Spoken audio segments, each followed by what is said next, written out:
Thanks for tuning in to Shaw TV Sports today. I am Curtis Anderson, coming to you today from outside of the Shaw TV studios. What a beautiful day, and I'm joined by Mr. Curtis Warner. Curtis, how are you doing today? I'm doing pretty good. Just coming off a huge weekend, as it was Canada's largest combat robot tournament. You guys brought it right here to Saskatoon, filled up Prairie Land Park. Tell me about it. Oh, it was a great event. Lots of robots from all over the country, even the States and everything, and we had a lot of fighting, a lot of good event. Tell me about the quality of the robots themselves. I understand they get better every time you hold one of these events. What did you see this weekend? Oh, they sure do get better. Lots of more spinning weapons, destruction, greatly built robots. Okay, tell me about the arena themselves. Last time you thought you had it perfected, but I guess one of the robots broke through. How'd it go this weekend? This weekend we had some improved barriers, and nobody made it through the glass this time. They didn't make it either, but there was a lot of destruction to the arena last time, and it held up good. Was there a lot of U.S. representation? There was a decent amount, maybe half of them. Yeah. Tell me about your thoughts on the weekend. Just, how did it go? Pretty smoothly? Went really smoothly, actually. Saturday night we were rolling along, had a fight every 5 minutes maybe, and the audience got what they wanted to see.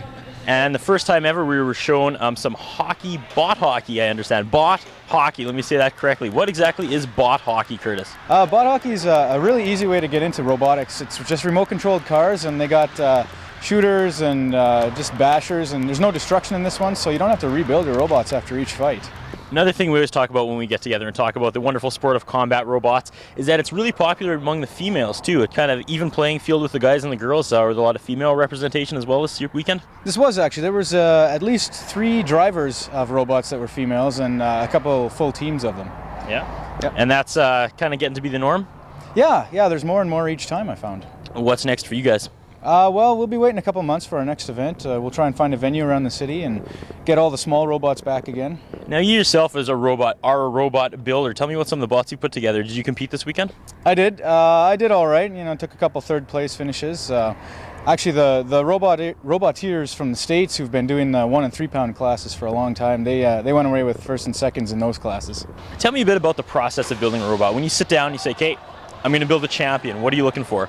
You're looking for a solid design. I mean, you can build a wedge and pretty much take it all, but people don't like to see boring bots too much, so you want to also put some creativity into a weapon, and the main thing is building it as strong as you can and getting it to stand up to the rest of them. Now this is going to hurt to rub my fingers together, but what's the cost? The cost, you can start off quite low, around $200 I'd say, and they can get up, like in the smaller weight classes, to a couple $1,000s, but when you start in the bigger weight classes at the WBX tournaments, they start around $1,000, $2,000 and can go upwards of 10 even. Now it's awesome for guys like you and me that get a regular paycheck, make a lot of money, but for the little kids out there that just want to get their feet wet in the sport, what advice do you have for them?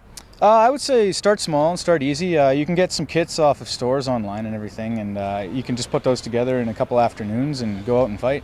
But I understand some of the best bots you see just come from scrap metal. Yeah, pretty much. People go to scrap metal places around the city here and they pick up what they need and a little bit of extra and throw it together in their shops at home. All right, your final thoughts on this last weekend's combat robot tournament, the biggest one in Canada. What kind of feedback did you guys get? We got great feedback. A lot of the audience there was really impressed with the show, and they said they'll be back next year for the next one, and well, I hope we get even more. What was your personal highlight of the weekend? My highlight? I had a teammate of mine. We had one of the 60-pounders in, and it was his first bot and another friend of mine's first bot, and they met in the middle with their blades spinning full speed, and they went flying to the opposite ends of the arena. It was great. I know people at home are sitting there thinking, I really want to do this. How can they get a hold of you guys? How can they get involved? Our club website is Kilobots.com, and if you go there, you can read all about the robots and find ways to contact all the builders and everything. Thank you so much for talking to us today, and good luck with your future endeavors, and congratulations on a successful weekend. Thanks very much.